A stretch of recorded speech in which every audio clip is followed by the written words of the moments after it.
71ஆம் சங்கீதம் அதிலே 15வது வசனத்தை வாசிங்களே. என் வாய் நாள்தோறும் உமது நீதியையும் உமது ரட்சிப்பையும் சொல்லும். அவைகளின் தொகையை நான் அறியேன். இந்த வார்த்தையை கொஞ்சம் கவனிங்க. கடந்த நாட்களிலே ஒரு வீட்டுல இந்த வசனத்தை ஒரு பகுதியை நான் பிரசங்கித்தேன். ஒரு வீட்டுல ஒரு பகுதியை பிரசங்கித்தேன்.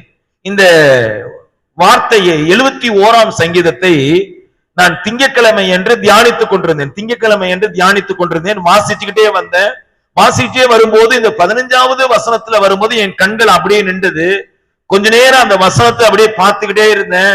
அந்த வசனம் என்னோடு கூட பேசினுச்சு. எனக்கு ஒரு வெட்கத்தை அந்த வசனம் கொடுத்துச்சு. எனக்கு அந்த வசனம் ஒரு வெட்கத்தை கொடுத்துச்சு. நான் அந்த வசனத்தை வாசிச்சோன்னே வெட்கப்பட்டேன். இந்த வசனம் சொல்லக்கூடிய காரியத்தையும் என்னுடைய கிரியைகளையும் நான் பார்க்கும்போது எனக்கு என்ன வந்துச்சுன்னா ஒரு வெட்கம் வந்துச்சு. என்னன்னு பார்க்கும்போது என் வாய் நாள்தோறும் உமது நீதியையும் உமது ரட்சிப்பையும் சொல்லும்.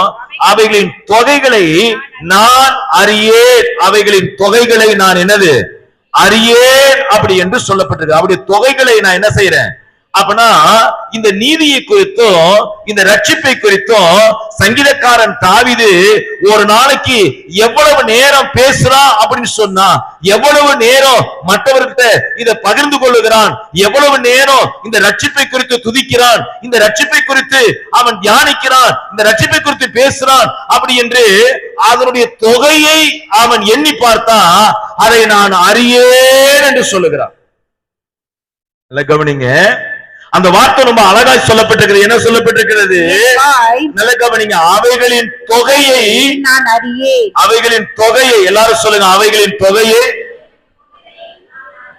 நம்முடைய வாயில அப்படி ஆண்டவருடைய ரட்சிப்பை குறித்து டெய்லி நாம பேசுறோமா? இல்ல யார்கிட்டயாவது அந்த ரட்சிப்பை குறித்து பகிர்ந்து கொள்ளுகிறோமா?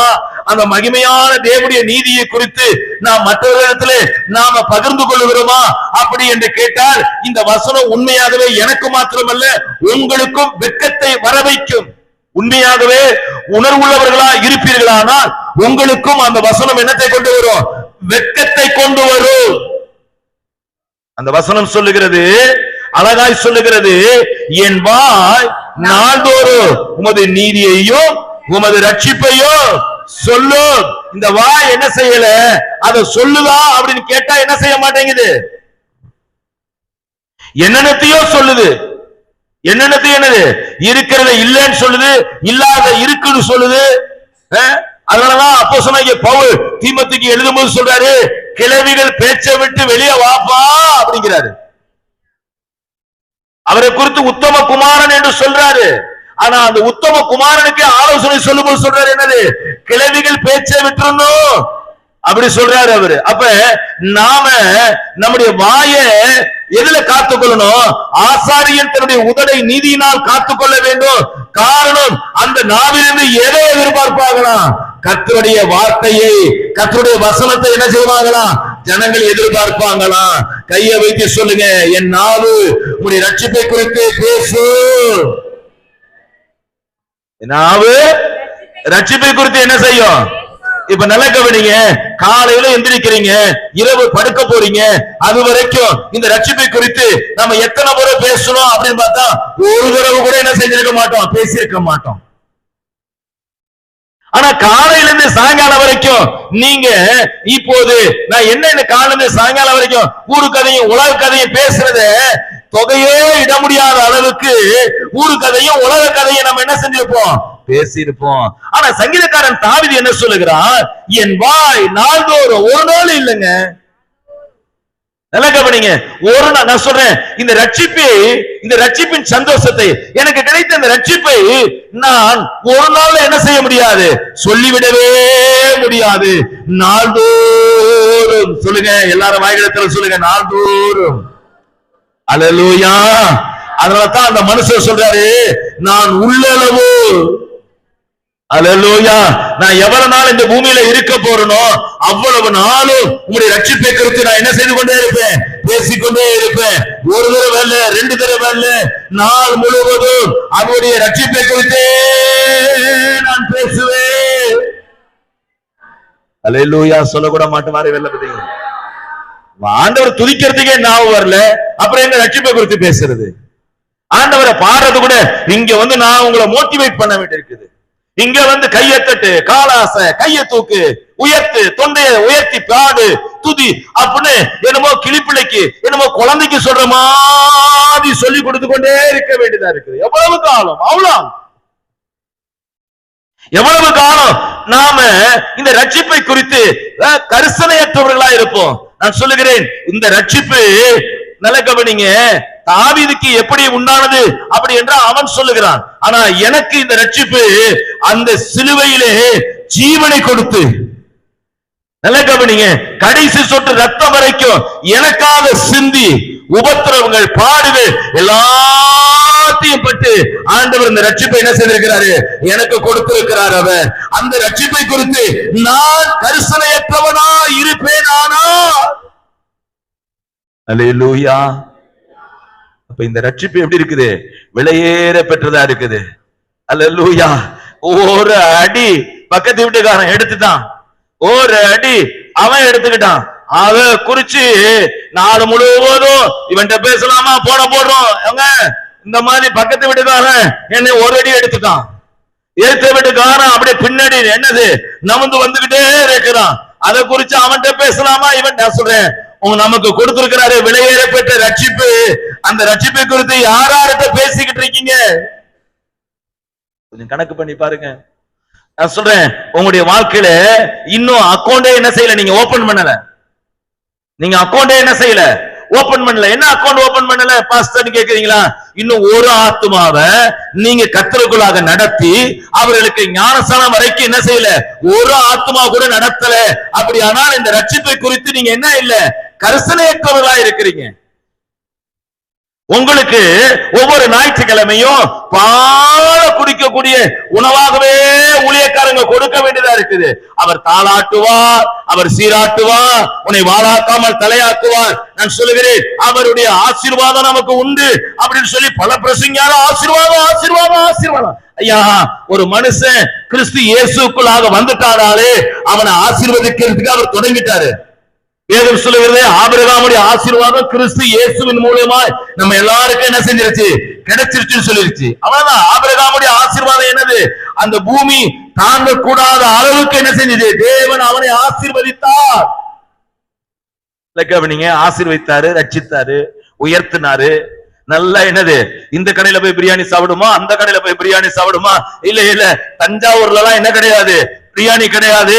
திருச்சியில போய் என்ன செய்வோம், அங்கதான் என்னது ஒரு பிரியாணி கடை சூப்பரா இருக்கு, அங்க போய் சாப்பிட்டு வந்துருவோம். வீட்டுக்குள்ளார பேச்சு, ஆசீர்வதிக்கப்பட்ட குடும்பத்துல பேச்சு என்ன ஓடுது? இதுதான் ஓடுது. ஒரு அம்மா சொன்னாங்க, பாஸ்டர் நாங்க அப்பெல்லாம் கார் வச்சிருந்தோம், பிளேன் முத்து கார் வச்சிருந்தோம்.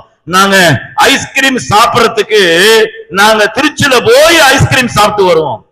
பண கொழுப்பு பாஸ்டர். இந்த அம்மா சொன்னாங்க, பண கொழுப்பு. அப்ப பண கொழுப்பு, அதனால திருச்சியில போய் ஐஸ்கிரீம் வீட்டை சாப்பிட்டுருவோம். ஐஸ்கிரீம் சாப்பிடுறதுக்கு திருச்சியில போய் சாப்பிடுவாங்களாம். ஐயா, கர்த்தர் ஆசீர்வாதத்தை இன்னும் உங்களுக்கு அதிகமாய் தரட்டும். இன்னும் நீங்க உயர்ந்திருப்பீர்களாக, இன்னும் உயர்த்தப்பட்டிருப்பீர்களாக, மகிமையாய் உங்களை கர்த்தர் நடத்தட்டும். அதுல பாஸ்டருக்கோ யாருக்கும் என்ன கிடையாது, தடை கிடையாது. ஆனால் கொடுத்த ரட்சிப்புக்கு நாம ஒவ்வொரு நாளும் எப்படி பேசிக் கொண்டிருக்கிறோம்? அல்லேலூயா. சொல்ல முடியலையா? ரட்சிப்பை குறித்து பேச முடியலையா? இந்த பக்தன் 71ஆம் சங்கீதத்திலே 8வது வசனத்திலே சொல்றாரு பாருங்க. 71:8 வாசிங்க. என் வாய் உம்முடைய துதியினாலும் நாள்தோறும் மகத்தினாலும் நிறைந்திருப்பதாக. இப்ப ஜெபம் பண்றான், என்னுடைய வாய் என்ன செய்ய வேண்டுமா? உமது துதியினாலோ நாள்தோறும் உம்முடைய மகத்துவத்தினாலோ நிறைந்திருப்பதாக. கண்களை மூடி கையை வைத்து இந்த வசனத்தின்படியே ஆண்டவரே, எல்லாரும் கண்களை மூடி சொல்லுங்க, என் வாய் உமது துதியினாலோ நாள்தோறும் உமது மகத்துவத்தினாலோ நிறைந்திருப்பதாக. அல்லேலூயா. எதுல நிறைஞ்சிருக்கணும்? நல்ல கவனிங்க. சிலருடைய இருதயத்துல என்ன நிறைஞ்சிருக்கு தெரியுமா? கசப்போ, வைராக்கியமோ, கோபமோ. இந்த இருதயத்துல என்ன தெரியுமா நிறைஞ்சிருக்கணும்? கர்த்தர் தந்த ரட்சிப்பு. அல்லேலூயா. கர்த்தர் கொடுத்த அந்த விலையேற பெற்ற ரட்சிப்பை இந்த இருதயம் என்ன செய்ய வேண்டும்? நிறைந்திருக்க வேண்டும். அப்படி நிறைந்திருக்கலனா ஜெபம் பண்ணுங்க, ஆண்டவரே நாள்தோறும் என்னுடைய வாய் உம்முடைய மகத்துவத்தை சொல்லிக்கொண்டே இருக்கணும். அல்லேலூயா, அல்லேலூயா. கையை வைத்து சொல்லுங்க ஐயா, அல்லேலூயா, அல்லேலூயா. அதனாலதான் அந்த பக்தன் சொல்லும்போது சொல்லுகிறார், அவர் என்ன சொல்லும்போது சொல்லுகிறார், நீங்க கவனிச்சு பாத்தீங்கன்னா 66ஆம் சங்கீதத்திலே 16வது வசனம் சொல்லுகிறார், அவர் என் ஆத்மாவுக்கு செய்ததை நான் சொல்லுவேன் சொல்றாரு. தேவனுக்கு பயந்தவர்களே, 66:16 சொல்லுகிறது, தேவனுக்கு பயந்தவர்களே நீங்க எல்லாரும் வந்து கேளுங்கள், நீங்கள் எல்லாரும் வந்து கேளுங்கள், அவர் என் ஆத்மாவுக்கு செய்ததை சொல்லுவேன், அவர் என் ஆத்மாவுக்கு செய்ததை நான் என்ன செய்வேன்? சொல்லுவேன். ஒரு நாள் நான் எப்படி தெரியுமா இருந்தேன், அந்த 66:12 சொல்றாரு, மனுஷர்களை எங்கள் தலையின் மேல ஏறி போக பண்ணினி தீயையும் தண்ணீரையும் கடந்து வந்து செழிப்பான இடத்திலே கொண்டு வந்து விட்டு. இப்ப 16வது வசனத்துல சொல்றாரு, அவர் என் ஆத்மாவுக்கு செய்தது நான் சொல்லுவேன், அவர் எனக்கு செய்த சகல உபகாரங்களையும் மறவாதே என்று சொல்லி ஆராதனை முடிஞ்ச சொல்லிட்டு போறோமே, அது ஆலயத்துல சொல்லிட்டு ஓடுறதுக்கு அல்ல. நான் சொல்லுகிறேன், தேசத்துல போய் அவர் செய்த உபகாரங்களை எல்லாம் நான் பறைசாற்ற வேண்டும். அல்லேலூயா. சபையில ஆராதனை முடியுது, நம்ம என்ன, என் ஆத்துமாவே கர்த்தரை சோத்திரி, என் முழு உள்ளமே அவருடைய பரிசுத்த நாமத்தை சோத்திரி, அவர் செய்த சகல உபகாரங்களையும் மறவாதேன்னு சபையில சொல்லிட்டு ஓடிடுறோம். ஐயா, இது சபையில சொல்லக்கூடாது ஐயா, இது எங்க தெரியுமா போய் சொல்லணும்? அவர் செய்த சகல உபகாரங்களையும் மறவாதே மற்றவர்களுக்கு பகிர்ந்து கொள்ள வேண்டும். 66ஆம் சங்கீதத்திலே 16வது வசனம் சொல்லுகிறது, என் ஆத்துமாவுக்கு செய்தது நான் என்ன செய்வேன்? சொல்லுவேன். அல்லேலூயா. எத்தனை பேர் சொல்லிக்கிட்டு இருக்கோம், அவர் இந்த ஆத்மாவை ரட்சித்தாரு, பாவ குழியிலே கிடந்த இந்த ஆத்மாவை ரட்சித்தாரு, அதை குறித்து என்ன செய்ய வேண்டும்? சொல்ல வேண்டும். அல்லேலூயா. பக்தன் சொல்லுகிறார், இந்த ரட்சிப்பின் பாத்திரத்தை 116ஆம் சங்கீதத்திலே நீங்க திருப்பிக் கொள்வீர்களானால் 116ஆம் சங்கீதம் 12வது வசனத்திலிருந்து வாசியுங்கள். 116ஆம் சங்கீதம் 12வது வசனத்திலிருந்து வாசியுங்கள். கர்த்தர் எனக்கு செய்த எல்லா உபகாரங்களுக்காகவும், கர்த்தர் செய்த எல்லா உபகாரங்களுக்காகவும் அவருக்கு என்னத்தை செலுத்துவேன்? நான் என்னத்தை செலுத்துவேன்? ரட்சிப்பின் கவனிங்க, இந்த இடத்துல நிறுத்துங்க. கர்த்தர் செய்த சகல உபகாரத்துக்காக நான் என்னத்தை செய்வேன்? என்னால தசமபாகம் கொடுக்கறது கூட என்ன மாட்டேது, மனசு வர மாட்டேங்குது. தசமபாகத்தை வச்சுக்கோங்க. காணிக்கை செலுத்துறது கூட என்ன செய்ய மாட்டேங்குது, மனசு வர மாட்டேங்குது. நான் சொல்றேன், அதையும் வச்சுக்கோங்க. இப்ப கர்த்தர் செய்த உபகாரத்துக்கு இந்த தாவீதோடு கூட நீங்க இணைந்து பாருங்க. இப்ப 12வது வசனத்தை வாசிங்க. கர்த்தர் எனக்கு செய்த எல்லா உபகாரத்தையும் என்னத்தை செலுத்துவேன்? இப்ப எல்லாரும் கேளுங்க, என்னுடைய பிறந்த நாள் முதல் கொண்டு இந்த நாள் வரைக்கும் கர்த்தர் செய்த எல்லா உபகாரத்தையும் ஒரு விசுவாசி, ஒரு ஊழியக்காரர் நினைச்சு பார்ப்பாரானால் 13வது வசனத்திலே எழுதப்பட்டிருக்கிறது பாருங்க, ரட்சிப்பின் பாத்திரத்தை எடுத்துக்கொண்டு கர்த்தருடைய நாமத்தை நான் என்ன செய்வேன்? தொழுது கொள்ளுவேன். ரட்சிப்பின் பாத்திரத்தை கையில எடுக்கிறதே கிடையாது, அது ஒரு பக்கத்து கிடக்குது. ஒரு நாள் ரட்சித்தார் என்ன, நான் ஞானசான் எடுத்தேன். ஞானசான் சில நேரங்கள்ல வீட்டுல, என்னைக்கு நீங்க ஞானசான் எடுத்தீங்க? உன்னை வீட்டுக்கார மாட்டேன், என்னைக்கு நான் ஞானசான் எடுத்தேன்? சில ஆள்கிட்ட இப்ப வீட்டுக்காரமா கேக்குறாங்க, வீட்டுக்குமான்னு, சிஸ்டர் நீங்க எப்ப ஞானசானம் எடுத்தேன்? ஏங்க நான் எப்பங்க ஞானசானம்? ஐயா, ஞானசானம் எடுத்த தேதி கூட தெரியல, ஆனா பிறந்த நாள் கொண்டாடுறது மட்டும் என்னது எப்படி இருக்குது? தடா புடால்னு பிறந்த நாளை கொண்டாடுறோம். சிக்கனையும் மட்டனையும் போட்டு என்னது பிறந்த நாளை கொண்டாடிடுறோம். அந்த பிறந்த நாளை நாம அநேகர் காணும்படியாய் சந்தோஷப்படுகிறோமே. ஆனா தேவன் இந்த ஆத்மாவுக்கு ரட்சிப்பை கொடுத்தாரு. இந்த கொடுத்த ரட்சிப்பை நாம் என்ன செய்யல? இன்னும் கையில எடுக்கல. அல்லேலூயா. இந்த ரட்சிப்பு குறித்து என்னைக்காவது ஒரு நாளைக்கு 4 பேருக்கு கூப்பிட்டு விருந்து செஞ்சு அதுக்கு 2 சத்தியத்தை அவன்கிட்ட சொல்லிடக்கூடாதா அப்படின்னு இந்த ஆத்மாவை ஏங்கலையே. இந்த ரட்சிப்பை குறித்து சொல்லி என்ன 2 பேருக்கு சொன்னா போதுமே. இந்த ரட்சிக்கப்பட்ட நாளை குறிச்சு ஒரு நாள் வீட்டுல ஜெப கூட்டம் வச்சு அதுல 2 பேருக்கு இந்த சுவிசேஷத்தை சொல்லிடக்கூடாதா அப்படி சொல்லி இந்த ஆத்மா ஏங்கலையே. சங்கீதக்காரன் தாவீது என்ன சொல்லுகிறார்? 71:15 சொல்லுகிறார், என் வாய் நாள்தோறும் உம்முடைய நீதியையோ ஒரு ரட்சிப்பையோ என்ன செய்யுமா? சொல்லும். அப்ப வாய் என்ன சொல்லணும்? இந்த ரட்சிப்பு குறித்து தான் என்ன செய்யணும், சொல்லணும். சில நாள் என்னது, கோழு சொல்றதே வழக்கமா இருக்குது. கோழு சொல்றதே என்ன இருக்குது, வழக்கமா இருக்குது. தேவ பிள்ளைகளே, இவர் 13வது வசனத்துல என்ன சொல்றாரு, ரட்சிப்பின் பாத்திரத்தை எடுத்துக்கொண்டு கர்த்தருடைய நாமத்தை என்ன செய்வேன். இப்ப சபையில வர அவர் விசுவாசிகளை பார்த்து பாடுங்க, துதிங்க, கை தட்டுங்க, கையை உயர்த்துங்க, இப்ப டியூன் பண்றோம்ல, அந்த ஆள்லாம் என்ன ஆள்னா ரட்சிப்பை குறித்து அவங்களுக்கு என்ன இல்ல, கரிசனை இல்ல. அதனால அந்த ஜான்சன் பிரதர் பாடும்போது சில ஆட்கள் என்ன செய்யுது, கை தட்டாம இருக்குது, வாயை திறந்து பாடாம இருக்குது. அதனாலதான் அவங்களால என்ன செய்ய முடியல, ரட்சிப்பின் பாத்திரத்தை கையில எடுக்கல, அதனால தொழுது கொள்ள முடியல. அல்லேலூயா, அல்லேலூயா. அப்ப ரட்சிப்பின் பாத்திரத்தை கையில எடுத்துக்கொண்டு நாம் என்ன செய்யணுமா, தொழுது கொள்ள வேண்டும். 14வது வசனம் சொல்லுது, நான் கர்த்தர் செய்த பொருத்தனையே அவருடைய ஜனங்கள் எல்லாருக்கும் முன்பாக என்ன செய்வேன், செலுத்துவேன். அல்லேலூயா. கவனிங்க, ஒரு காரியம் டமரா அடிக்கலாம். நான் சொல்றேன், காணிக்கையை செலுத்துறதையும் தசமபாகம் செலுத்துறதையும் டமரா அடிக்க முடியாது. ஆனா ஒரு காரியத்தை டமரா அடிக்கலாம். என்ன டமரா அடிக்கிறானா, இந்த பொருத்தனை பண்றோம்ல, அந்த பொருத்தனைய சபை நடுவுல எல்லாரும் பார்க்கும்படி செய்யலாமா, அந்த அதிகாரத்துல அதை கொடுத்திருக்கு. இந்த அதிகாரத்தை நீங்க படிச்சு பாத்தீங்கன்னா இங்க கூட பாருங்க, இன்னும் கூட அது சொல்லப்பட்டிருக்குது பாருங்க. 18வது வசனத்தை பாருங்க. கர்த்தருடைய பரிசுத்தவான்கள் மரணம் இல்ல 18 116 18 பாருங்க. நான் கர்த்தருக்கு செய்த பொருத்தனைகளை அவர் ஜனங்கள் எல்லாருக்கும் முன்பாகவும் அவருடைய ஜனங்களுக்கு முன்பாகவும் கர்த்தருடைய ஆலயத்தின் பிரகாரங்களிலும் எருசலேமே உன் நடுவிலும் நிறைவேற்றுவேன் சொல்ற. அப்ப எல்லாருக்கும் முன்பாக அதை என்ன செய்யலாமா, நான் பொருத்தனை பண்ண, கர்த்தர் எனக்கு இது செய்தாரு அப்படின்னு அதை என்ன செய்யலாம். அல்லேலூயா. அது என்னுடைய செய்தி அல்ல, கொஞ்சம் கவனிங்க. இப்ப நாம ஆண்டவரை குறித்து எவ்வளவு நேரம் இந்த ரட்சிப்பை குறித்து ஒரு நாளைக்கு பேசுறோம், எவ்வளவு நேரம் ஒரு நாளைக்கு நம்ம பேசுறோம். நம்ம கொஞ்சம் சீர்தூக்கி பாருங்க. ஒரு வளர்ந்த விசுவாசியை பார்த்து வீட்டுலதான் உட்கார்ந்து இருக்கோம், சபையில உபவாசத்துக்கு வானா வராது. வளர்ந்த விசுவாசி, ஆரம்ப விசுவாசி அல்ல, வளர்ந்த விசுவாசி. அது அப்பதான் வீட்டுல எதையாவது ஒண்ணு தடவிக்கிட்டே இருக்கும். ஒண்ணு அடுப்படியை தடவும், இல்லன்னா வேற வீடையே தேய்ச்ச வீடையே என்னது தேய்ச்சி மாப்பு போட்டுக்கிட்டே இருக்கும். ரட்சிக்கப்பட வளர்ந்த விசுவாசி. நான் வளராத ஆளை சொல்லல, நல்லா கவனிச்சு பாருங்க. ஊழியம் அப்படி சொன்னா புதுசா ரட்சிக்கப்பட வராங்க, வளர்ந்த விசுவாசி என்ன செய்யுது, அப்படியே தாறு வைக்க வேண்டியதா இருக்கு. சிஸ்டர் எங்க இருக்கீங்க, பிரதர் எங்க இருக்கீங்க, பாஸ்டர் நான் அங்க இருக்கேன், நான் இங்க இருக்கேன்.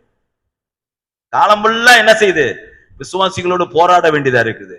காரணம் என்ன தெரியுமா, இந்த ரட்சிப்பின் பாத்திரத்தை கையில எடுத்து கர்த்தருடைய நாமத்தை என்ன செய்யல, மகிமைப்படுத்தல. 2 சாமுவேலின் புஸ்தகத்துல 6ஆம் அதிகாரம், எல்லாரும் திருப்பிக் கொள்ளுங்கள். 2 சாமுவேலின் புஸ்தகம் 6ஆம் அதிகாரம் 20வது வசனத்தை ஒருவர் வாசிங்களேன்.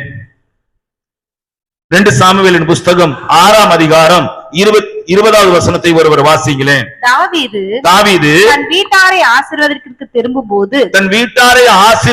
திரும்பும் போது சவுலின் குமாரத்தியாகிய மீகாள் தாவீதுக்கு எதிர்கொண்டு வந்து அற்ப மனுஷரில் ஒருவன் தன் வஸ்திரங்களை கலற்றி போடுகிறது போல இன்று தம்முடைய ஊழியக்காரருடைய பெண்களின் கண்களுக்கு முன்பாக தம்முடைய வஸ்திரங்களை உரிந்து போட்டிருந்த இஸ்ரவேலின் ராஜா இன்று எத்தனை மகிமைப்பட்டிருந்தார் என்றார். அதற்கு தாவீது மீகாளை பார்த்து உன் தகப்பனை பார்க்கிலும் எல்லா வீட்டாரை பார்க்கிலும் இஸ்ரவேலாகிய கர்த்தருடைய ஜனத்தின் மேல் தலைவனாக கட்டளையிடும்படிக்கு தெரிந்து கொண்ட கர்த்தருடைய சமூகத்துக்கு முன்பாக ஆடி பாடினேன். இங்க என்ன நடக்கிறது என்றால், இப்ப எருசலேமுக்குள்ளாக தாவீது நகரத்துக்குள்ளாக உடன்படிக்கை பெட்டி என்ன செய்யுது, உள்ள வருது. உள்ள வரும்போது 14வது வசனத்துல தாவீது, 14வது வசனத்திலையும் 15வது வசனத்திலையும் தாவீது என்ன செய்யறான்னா, தாவீது சணநூல் ஏபோத்தை தரித்துக் கொண்டு தன் முழு பலத்தோடு கர்த்தருக்கு முன்பாக நடனம் பண்ணினான். நல்ல கவனிங்க. ஆராதனை வேளையில யாராவது முழு பலத்தோடு ஆராதிக்கிறீங்களா? பாஸ்டர் கத்துற வாய திறந்து சத்தமா ஆராதிங்க. சோத்திரம் சோத்திரம் சோத்திரம் சோத்திரம். கர்த்தரை நல்லா துதிங்க. சோத்திரம் சோத்திரம் சோத்திரம். பாடுங்க. பக்கத்துல எவனுக்கும் கேட்க மாட்டேங்குது. பக்கத்துல எவனுக்குமே என்ன செய்ய மாட்டேங்குது, கேட்க மாட்டேங்குது. பக்கத்துல இருக்க சில நேரங்கள்ல பக்கத்துல இருக்கிற நபருக்கு நல்ல கவனிங்க, இங்க நம்ம லோகேஷ் ஐயா இருக்கிறாரு, லோகேஷ் ஐயா ஆராதிக்கிற சத்தம் பக்கத்துல இருக்கிற ஆளுக்கு கேட்டா என்ன செய்ய மாட்டேங்குது. ஏன்னா அவர் பக்கத்துல இருக்கிறாரோ என்ன செய்ய மாட்டாரு, லோகேஷுக்கு கேட்க மாட்டேங்குது. ஆனா இங்க தாவீதை குறித்து இங்க என்ன சொல்லுது, தாவீது சணநூல் ஏபோத்தை தரித்து கொண்டு கவனிங்க, என்ன பலத்தோடு, தன் முழு பலத்தோடு, தனக்கு முழு பலன் இருந்தா எப்படி சத்தம் போடுவோம்.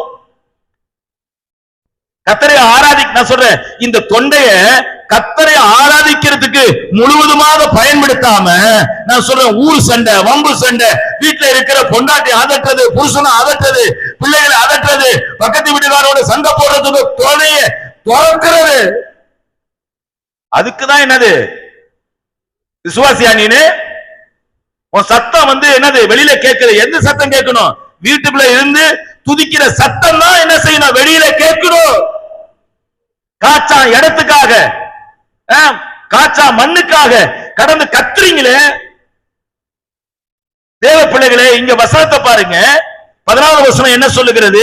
தாவீது சணநூல் ஏபோத்தை தரித்துக் கொண்டு முழு பலத்தோடு, எல்லாரும் சொல்லுங்க முழு பலத்தோடு, தன் முழு பலத்தோடு, எல்லாரும் சொல்லுங்க முழு பலத்தோடு, எல்லாரும் சொல்லுங்க முழு பலத்தோடு, எல்லாரும் முழு பலத்தோடு சொல்லுங்க, முழு பலத்தோடு சொல்லுங்களேன், முழு பலத்தோடு. உங்க பலம் எவ்வளவுதான் இருக்குன்னு பாக்குறோம். பாஸ்டர்மாட்ட கேட்பேன், ஏமா இன்னும் கொஞ்சம் சத்தத்தை உயர்த்தி என் கூட பாடக்கூடாதான்னு கேட்பேன். எங்க பாஸ்டர்மா கேட்பேன், இன்னும் சத்தம் போட்டு கொஞ்சம் பாடக்கூடாத, இருக்கிற சத்தமே அவ்வளவுதாங்க அப்படிமா. அது உண்மைதான். இருக்கிற சில நேரத்துல அவங்க சாதாரணமா பேசும்போது என்ன சொன்ன, காதை என்ன செய்ய வேண்டியதா இருக்கு, நம்ம ஷார்ப்பா இருக்கணும். அவங்க சத்தமே, ஒருவேளை சத்தம் தொண்டையை அவ்வளவுதான் கொடுத்திருந்தானா பரவாயில்ல, ஓகே. ஆனா சில ஆட்களுக்கு எல்லாம் என்ன இருக்கிறாரு, என்ன மாதிரி அண்டா தொண்டையை கொடுத்திருக்கிறாரு. எனக்கெல்லாம் என்னது அண்டா தொண்டையை கொடுத்திருக்கிறாரு, மைக்கே இல்லாம இந்த சத்தம் வெளியே வரும். அல்லேலூயா. நல்ல கவனிங்க, அப்படி நம்ம சத்தத்தை வச்சுக்கிட்டு, அப்படி சத்தத்தை வச்சுக்கிட்டு நல்ல கவனிங்க. இங்க ஒரு பிரதர் இருக்கிறாரு, யாரு, டேவிட். அவங்க மனைவி சத்தம் எப்படி வரும்? சில நேரத்துல நல்லா கவனிச்சு பாருங்க, நம்ம சத்தம் எப்படி இருக்குது, ரொம்ப பெருசா இருக்குது. ஆனா இங்க தாவீது பாருங்க, அவர் சத்தத்தை பாருங்க. தாவீது சணநூல் ஏபோத்தை தரித்துக் கொண்டு தன் முழு பலத்தோடு கர்த்தருக்கு முன்பாக நடனம் பண்ணினார். அப்ப நல்லா கவனிங்க, முழு பலத்தோடு கூட வார்த்தையை மாத்திரமல்ல, நடனம் ஆடி கர்த்தரை என்ன செஞ்சானா, ஆராதித்தான். அல்லேலூயா. அடுத்த வசனம் சொல்லுது, அடுத்த வசனம், அப்பொழுது அப்படியே தாவீது இஸ்ரவேல் வீட்டாரும் இஸ்ரவேல் சந்ததியார் அனைவரும் கர்த்தருடைய பெட்டியை கெம்பீர சத்தத்தோடும் எக்கால தொனியோடும் கொண்டு வந்தார்கள். இப்ப நல்லா கவனிச்சு பாருங்க, 16வது வசனம் சொல்லுது, கர்த்தருடைய பெட்டி தாவீது நகரத்துக்குள் பிரவேசித்த போது சவுலின் குமாரத்தியாகிய மீகாள், நல்லா கவனிங்க, சில மீகாலின் ஆவி சபையில இருக்கும். அடுத்தவன் ஆராதிக்கிறது அது ஆராதிக்காது, அடுத்தவன் ஆராதிக்கிறதையே பார்த்துக்கிட்டே இருக்கும். அடுத்தவன் கர்த்தரை உயர்த்துறது என்னது, வேடிக்கை பார்த்து அது ஆராதிக்காது, ஆராதிக்கிறதே குறை சொல்லும். சபையில மீகாலுடைய ஆவி இருக்கதான் செய்து. மீகாலுடைய ஆவி என்னது, வேடிக்கை பார்க்கிற ஆவி சபையில என்னது இருக்கதான் செய்து. அது எப்போது என்னது, அதை ஆராதிக்காது, ஆராதிக்கிறவங்களை வேடிக்கை பார்க்கும். நல்லா கவனிச்சு பாருங்க, அந்த வசனது கர்த்தருடைய பெட்டி தாவீது நகரத்துக்குள் பிரவேசித்த போது சவுலின் குமாரத்தியாகிய மீகாள் பலகனை வழியாய் பார்த்து தாவீது ராஜாவுக்கு முன்பாக, தாவீது ராஜா கர்த்தருக்கு முன்பாக துதித்து நடனம் பண்ணுகிறதை கண்டு இருதயத்திலே அவனை அவமதித்தார். சில ஆள்லாம் பாத்தீங்கன்னா என்ன ரொம்ப கத்தி ஜெபிக்கிறார், சபையில பாத்திருக்கேன் நானு. சில ஆள்லாம் ரொம்ப சத்தம் போட்டு ஆராய்ச்சா, ஏன் அந்த ஆள் கத்துறான்? ஐயா, அந்த மனுஷனை கர்த்தர் ரட்சித்த அனுபவத்தை, அவன் பெற்றுக்கொண்ட அந்த ரட்சிப்பின் அனுபவத்தை அவன் துணியை உயர்த்தி ஆராதிக்கும் போது அவனுக்கும் கர்த்தருக்கும் உள்ள அந்த ஐக்கியம் எப்படி தெரியுமா இருக்குது, ரொம்ப மகிமையா இருக்குது.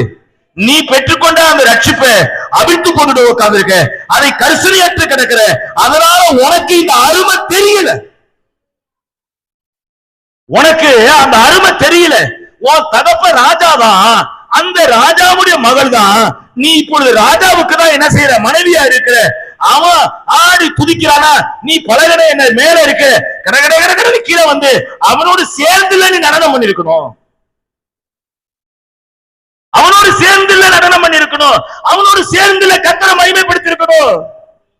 சில வீடுகள்லாம் பாத்தீங்கன்னா ஜெபிக்க சொன்னா நீ ஜெபி, நீ ஜெபி பண்ணு. சில நேரத்துல கணவன் மனைவி நல்லா ஜெபிப்பா, கணவனா இருக்கு என்ன செய்யாது, ஜெபிக்க தெரியாது. நீ ஜெபம் பண்ணு, நீ ஜெபம் பண்ணு, நீ ஜெபம் பண்ணு. அப்படின்னா கூட பரவாயில்ல.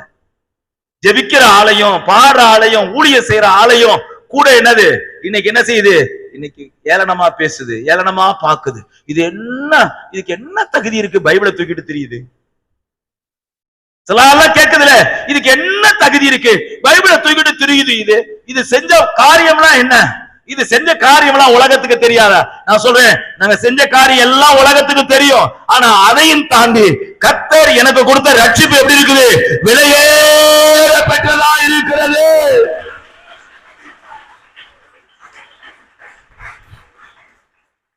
ஐயா, இந்த ரட்சிப்பை குறித்து ஒருத்தன் கரிசனையற்று இருப்பானா? நான் சொல்லுகிறேன், அவனை போல பரிதபிக்கக்கூடிய ஒரு மனுஷன் இருக்கவே முடியாது. வேதம் சொல்லுது, உன்னை அனலாயிரு, இல்லது நீ என்னவாயிரு, குளிராயிரு.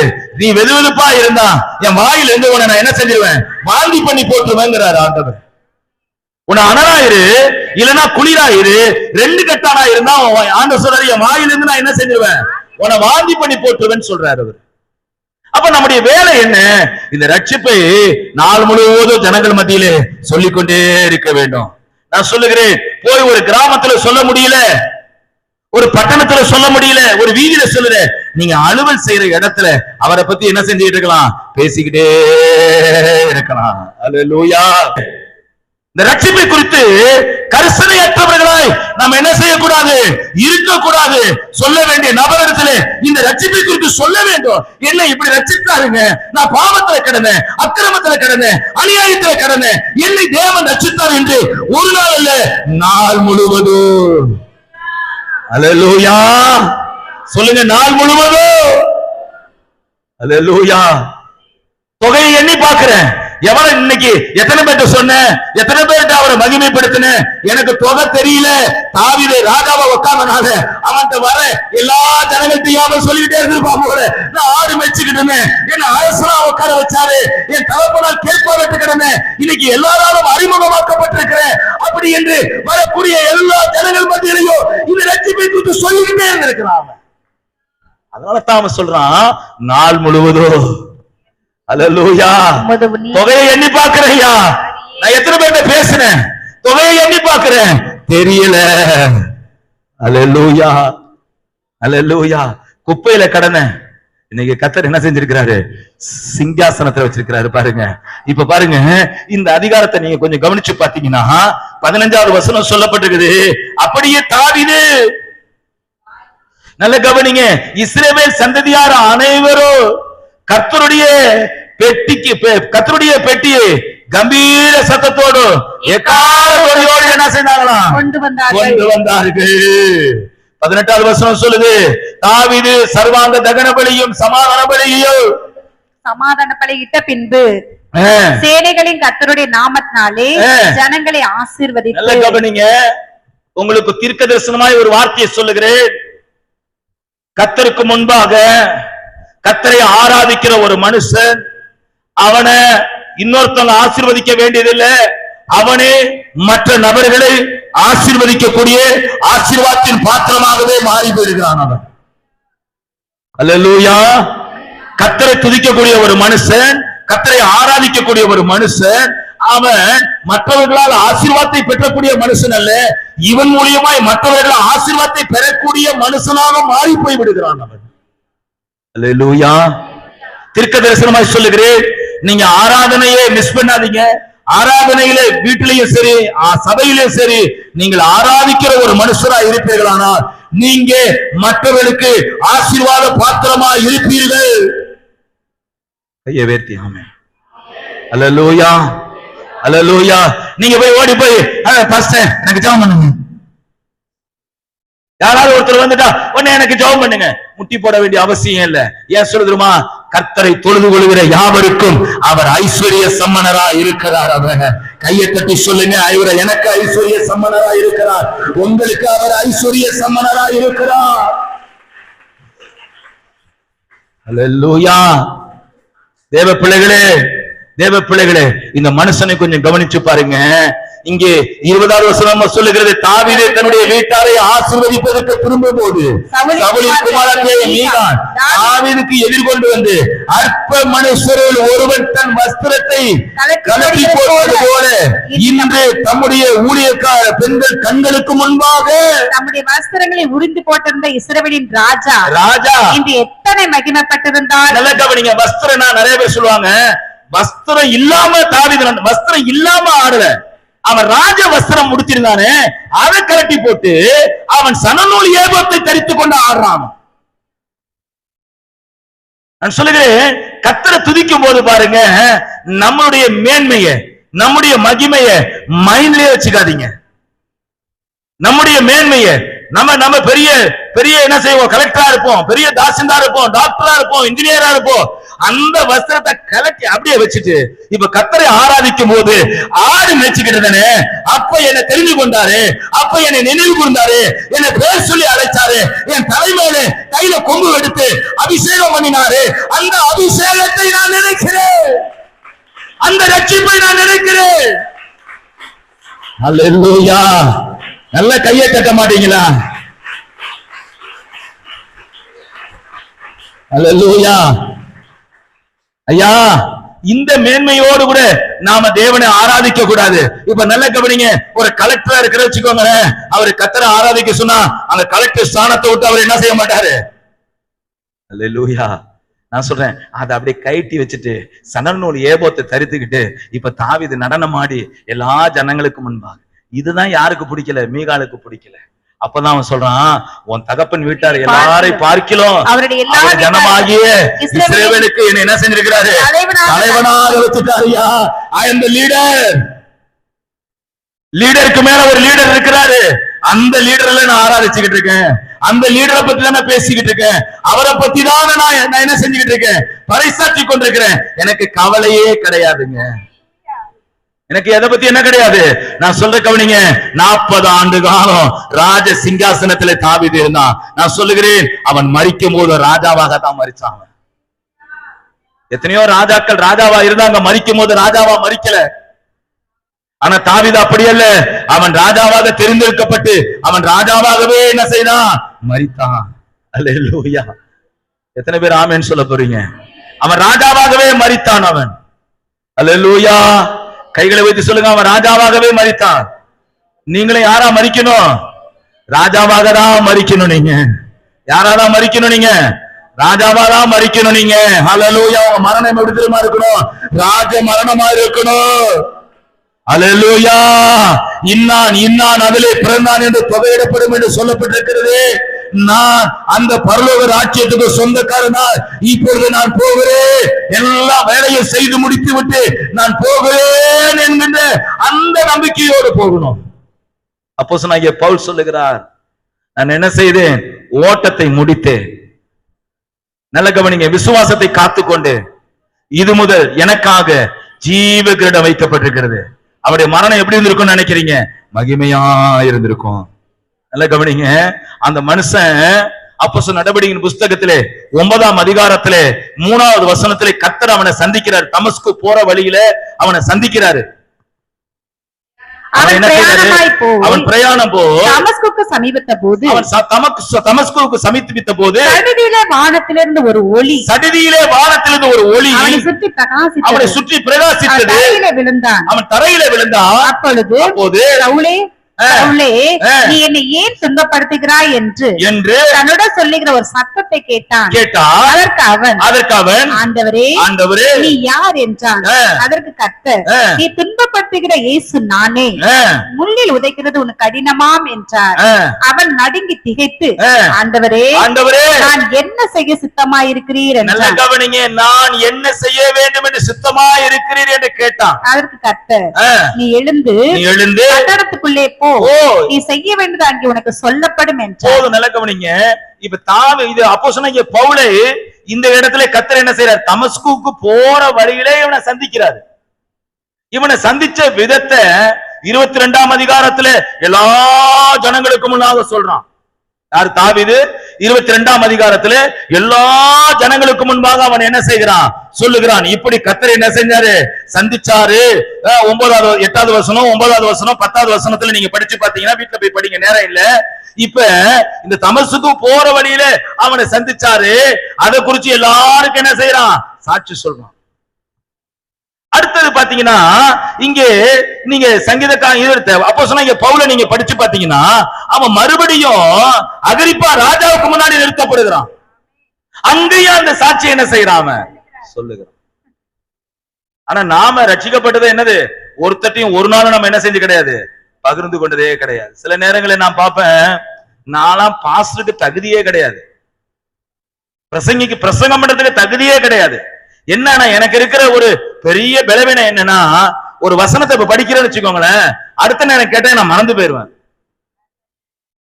ஆனா நானும் என்னது எல்லாரும் போல பைபிள் படிக்கிறேன்னு டெய்லி காலைல எந்திரிச்சு என்ன செய்வேன்? புதிய ஏற்பாட்டுல ஒரு பகுதியும், பழைய ஏற்பாட்டுல ஒரு பகுதியும், நடுவுல மையத்துல சங்கீதத்துல ஒரு பகுதியும், எசேக்கியேல் தீர்க்கதரிசன புஸ்தகத்துல ஒரு பகுதியும் டெய்லி படிப்பேன்.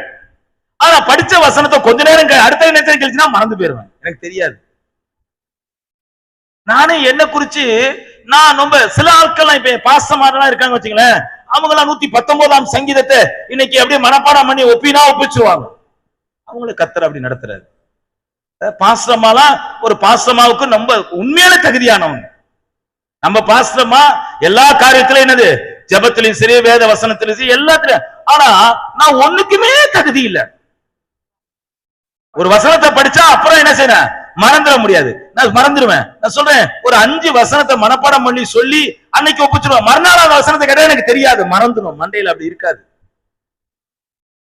இப்படிப்பட்ட ஒரு சுபாவம் உள்ள ஆளை கர்த்தர் ஊழியக்காரனா எடுத்தா, இந்த வாய் சும்மா இருந்தா எப்படி இருக்கும்? சாபமா மாறாது. இந்த வாய் அமைதியா இருந்தா சாபமா மாறாது.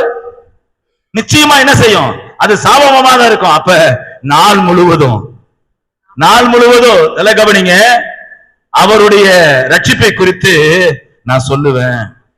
71:15 வாங்க, 71:15 வாங்க. அங்க சொல்லப்பட்டிருக்கு, என் வாய் நாள்தோறும் நீதியையும் ரட்சிப்பையும் சொல்லும். நல்ல கவனிங்க, இந்த வாயை பார்த்து சொல்லுங்க, இந்த வாயை பார்த்து சொல்லுங்க. 71ஆம் சங்கீதத்தை எல்லாரும் திருப்பிக்கோங்க. 71ஆம் சங்கீதத்தை எல்லாரும் திருப்பிக்கோங்க. நான் முடிக்க விரும்புகிறேன். 71ஆம் சங்கீதத்தை எல்லாரும் திருப்பிக் கொள்ளுங்கள். 15வது வசனத்தை எல்லாரும் சேர்ந்து வாசிக்க போகிறோம். 15வது வசனத்தை எடுத்துட்டீங்கன்னா எல்லாரும் இப்ப எல்லாரும் சேர்ந்து வாசிக்க போகிறோம்.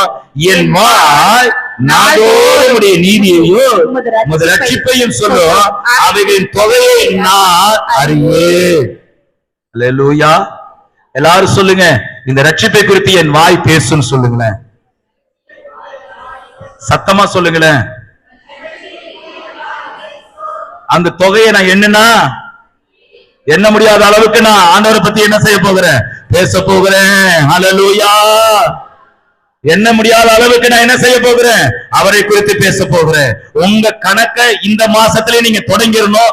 ஒரு ஆத்மாவை அதுக்கு அடையாளமாக ஞானஸ்தானத்துக்குள்ள நடத்திடணும். ஐயா வைத்தியாமே முடியுமா? பக்கத்து வீட்டுக்காரங்கள்ட்ட எப்ப பார்த்தாலும் சொல்லி பாருங்க. நான் சொல்றேன், என் தம்பி ஒருத்தன் இருக்கான், அவன் ஒரு வார்த்தை சொன்னான், என்னடா இந்த பேயே கும்பிட்டு கிடக்குற அப்படின்னா அவன்கிட்ட ஒரு 20 தடவை 30 தடவை அவன் எப்போதெல்லாம் அந்த ஆராதனையை பாக்குறானோ அப்போதெல்லாம் அந்த ஆராதனை செய்யும் போது நான் அவனை பார்த்துட்டேன்னா, எப்ப பார்த்தாலும் இந்த பேயை கும்பிடுறியானா அவன் சொல்லுவான், இவன் எப்ப பார்த்தாலும் இதை சொல்றனால அதை போய் பார்த்தாலே அது பேய் மாதிரியே எனக்கு தெரியுதுங்க. எப்ப பார்த்தாலும் இப்படியே சொல்லி நான் இப்ப அதுக்கு முன்னாடி அந்த விக்கிரகத்துக்கு முன்னாடி நின்று பார்த்தா அது பேய் மாதிரி தெரியுது. நான் என்ன சொல்ல? தேவ பிள்ளைகளே கொஞ்சம் கவனிங்க. நாள் முழுவதும் நல்ல கவனிங்க. அப்படி நீதியையும் அப்படி ரட்சிப்பையும் சொல்லுவேன், அதனுடைய தொகையை நான் அறியங்கிறார். எவ்வளவு அற்புதமான வார்த்தை. இது உண்மையில இன்னைக்கு நம்மளை வெட்கப்படுத்திருக்குன்னு நினைக்கிறேன். நான் இந்த வசனம் நான் சொல்றேன், சில வசனம் நம்மளை உற்சாகப்படுத்தும், சில வசனம் நம்மளை நீதியின் பாதையில நடத்தும், சில வசனம் நம்ம ஆசீர்வாத பாதையில நடத்தும், சில வசனம் நம்மளை வெட்கப்படுத்தும். அப்ப வெட்கப்படுத்தினா அந்த வசனத்தை நம்ம என்ன செய்யணும்? நம்ம அப்படியே தியானிச்சு அந்த வெட்கப்படுத்தின வசனத்தை நாம என்ன செய்யணும்? இப்ப வாழ்றேன், இப்ப சொல்லணும், இப்ப என்ன செய்யறேன்? வாழ்றேன், இப்ப சொல்றேன், இப்ப பேசுறேன், பாடுறேன், அப்படி சொல்லி அந்த வசனத்தை பார்த்து நாமளும் திருப்பி பேசணும். இப்ப நீ எழுதி இருக்குல்ல, இதே போல என் வாழ்க்கை இருக்கு அப்படி சொல்லணும். அல்லேலூயா! எவ்வளவு அற்புதமான ஒரு வார்த்தை. அல்லேலூயா! எதுக்கோ சண்டை போட்டுக்கிட்டு கிடக்குறோமே, எதுக்கோ வாயை திறக்கிறோமே, எதுக்கெல்லாம் திறக்க கூடாதுக்கெல்லாம் வாயை திறந்துகிட்டு இருக்கோமே. நான் சொல்றேன், கொடுத்த ரட்சிப்புக்காக வாயை திறந்து கர்த்தரை ஆராதிப்போம். எல்லாரும் அப்படி இருக்கிற இடத்துல எழுந்து நின்று அல்லேலூயா! கர்த்தர் நல்லவர்.